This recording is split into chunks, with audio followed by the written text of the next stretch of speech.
Добре дојдовте. Денес зборуваме за една многу важна тема. Како да се преземе контрола врз личните финансии. Ќе почнеме со една едноставна, ама неверојатно моќна алатка – штедењето. Ајде да видиме како тоа може навистина да го промени животот. Ајде да замислиме една ситуација. Телефонот паѓа од джеб и крш. Екранот е пајажина. Или пак наставникот соопштува за некоја задолжителна екскурзија и парите требаат до следната недела. Познато сценарио, нели? Тоа е оној момент кога срцето малку ќе застане, а првото прашање е од каде сега пари за ова? Ете, токму овие неочекувани ситуации ни ја покажуваат потребата од финансиска сигурностна мрежа. И токму тука на сцена стапува решението – штедењето. Ова не е некоја комплицирана финансиска магија, туку еден многу едноставен, а моќен концепт кој може да не спаси од стресот во ваквите моменти. Тоа е буквално таа мрежа што не фаќа кога животот ќе ни приреди некое изненадување. Па добро, зошто штедењето е толку важно? Не се работи само за ставање пари во касичка или тегла, се работи за нешто многу поголемо, за градење на една посигурна и постабилна иднина. Во својата суштина, дефиницијата е неверојатно едноставна. Штедење е кога се одвојува дел од парите што се добиваат, без разлика дали е тоа джепарлак, некој хонорар или првата плата, и свесно се одлучат да не се потрошат веднаш. Едноставно се чуваат за подоцна. Сега, она што е навистина интересно се вистинските придобивки. Прво, сигурност. Кога има заштеда, расипана машина за перење или итен повик кај забар, не се катастрофа, туку само мала незгода. Второ, слобода. Нема потреба од зависност од поземување пари за да се остварат целите. И трето, можност. Со заштеда секогаш сме подготвени да ја зграпчиме секоја добра прилика што ќе се појави, било да е тоа некое патување или упис на курс. Во ред, теоријата е јасна. Ама, како да се почне во пракса? Па првиот чекор е да се направи еден искрен увид во сопствените финансии. Ајде да видиме како. Ова е клучното прашање. Многу мина од нас мислат дека знаат, ама кога ќе седнат и ќе погледнат во бројките, често се изненадени. Она ситно кафе секој ден, билетот за автобус, нешто за грицкање, се собира. Затоа, почетниот план е многу едноставен. Има само два чекора. Прво, во текот на еден месец, само запишувајте се, ама баш се. Може во тефтер, може во апликација на телефон. Второ, на крајот од месецот, групирајте ги тие трошоци. Така ќе се добие кристално јасна слика каде точно одат парите. Откако ќе знаеме каде одат парите, време е за план. Еден од најпопуларните и наједноставни методи, особено за почетници, е правилото 50-30-20. Може да се гледа како нацрт за нашите финансии. Еве како изгледа тоа визуелно. Ова правило дава една многу јасна структура.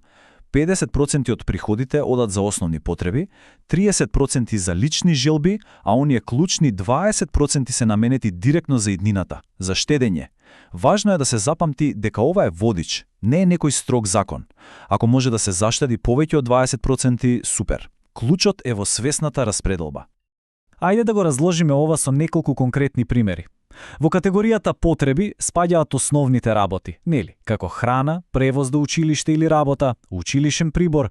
Во желби се сите оние работи што го прават животот поубав, излегувања со пријателите, хоби, претплати за стриминг сервиси.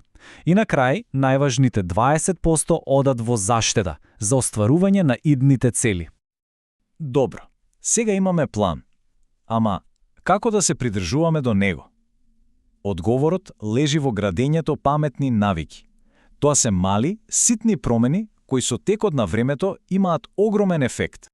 Една од најважните вештини што треба да се научи е разликата помеѓу потреби и желби. Потребите се неопходни, например книгите за на училиште. Желбите се додатоци, како најновата видеоигра. Разликувањето на овие две работи е првиот чекор кон попаметно трошење. Еве еден мал, ама многу корисен ментален трик. Пред да се извади паричникот, само една секунда пауза и да се постави прашањето. Ако одговорот е да, можам, тогаш најверојатно се работи за желба, а не за потреба. Оваа мала пауза може да заштеди многу пари на долг рок. Ајде сега да ги разгледаме трите, да ги наречеме златни навики. Прво, да се почне со малку, ама редовно. Значи, навиката е многу поважна од самата сума на пари. Второ, и ова е можеби најважниот совет од сите. Плати си прво себе си. Што значи тоа? Па пред да се платат сметките, пред да се купи кафе, првата трансакција штом стигнат парите треба да биде кон штедната сметка.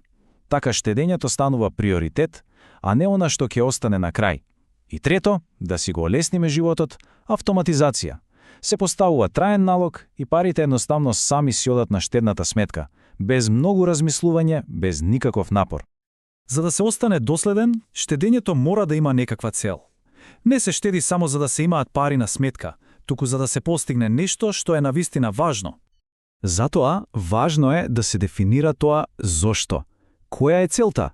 Може да биде нешто краткорочно, како нов телефон, за кој се штеди неколку месеци, а може да биде и нешто долгорочно и големо, како пари за факултет или патување од соништата.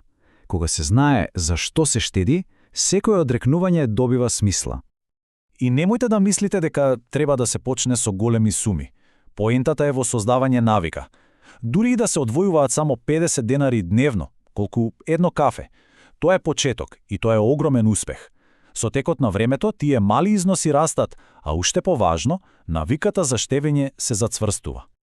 Би сакал да го завршиме ова со една многу моќна идеја. Многумина гледаат на штедењето како на ограничување, како на нешто што им го одзема задоволството. Но вистината е сосема спротивна. Штедењето е алатка која купува слобода.